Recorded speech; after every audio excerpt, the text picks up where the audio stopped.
वो है पृथ्वी का चुंबकीय क्षेत्र गायब हो गया। ये बर्फीला तूफान जाहिर तौर पर हमारी कल्पना से ज्यादा गंभीर है। फावली के पास समुद्र के बीच एक छोटे द्वीप पर एक संपत्ति है। उसने सबको वहां शरण लेने के लिए ले जाने का फैसला किया, लेकिन जुआन साथ जाने का इरादा नहीं रखता। किसी भी हालत में उसे अपनी बेटी को ढूंढना ही होगा। अनजाने में रात हो गई। वो जोड़ा जिसने जुआन को लूटा था एक पेट्रोल पंप पर पहुंचा। आदमी गुस्से में गाड़ी से उतरा और पेट्रोल भरने लगा। अचानक उसने टैंक के पीछे से कुछ आवाज सुनी। उसने टॉर्च उठाई और वहां रोशनी डाली। रोशनी में एक डरावनी काली छाया दिखाई दी। गाड़ी में बैठी महिला ने दूर से आवाज सुनी। उसे लगा कि ये उसके साथी की शरारत है। अगले ही पल गाड़ी पर हमला हुआ और वो बर्फ में कुछ दूरी तक फिसल गई, फिर सीधी खाई में लुढ़क गई।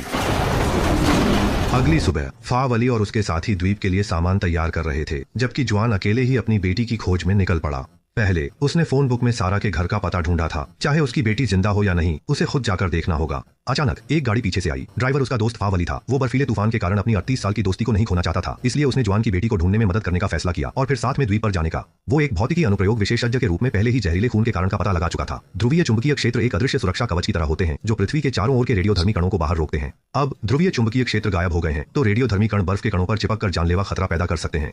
दोनों गाड़ी चलाते हुए बात कर रहे थे और थोड़ी देर बाद गाड़ी रुक गई। उन्होंने देखा कि बहुत सारी छोड़ी गई गाड़ियां पुल के नीचे जमा हो गई थीं, जिससे शहर में जाने का रास्ता पूरी तरह बंद हो गया था। दोनों ने काफी देर तक इंतजार किया। जाहिर है ये इंसानों के बस की बात नहीं थी। जुआन ने देखा कि मलबे में एक गाड़ी की लाइट जल रही थी। वो उसे देखने के लिए चढ़ने की तैयारी कर रहा था। अचानक कुछ सैनिकों से भरी गाड़ियां आ गईं। जुआन और उसका साथी उत्सुकता से आगे बढ़े। एक सैनिक ने बताया कि सरकारी मईफ्लावर कैंप चारों ओर बचाव कार्य कर रहा है और उन्हें सलाह दी कि वे इधर उधर न घूमें। जुआन के मन में कई सवाल थे। उसने फावली को जल्दी से पीछे आने के लिए कहा ताकि देख सके कि सेना आखिरकार क्या रही है। एक सुरंग से गुजरते हुए सेना के सैनिक वहीं रुक गए। जुआन और करीब जाना चाहता था, लेकिन अचानक सैनिकों ने बंदूकें तान दी और फायरिंग शुरू कर दी।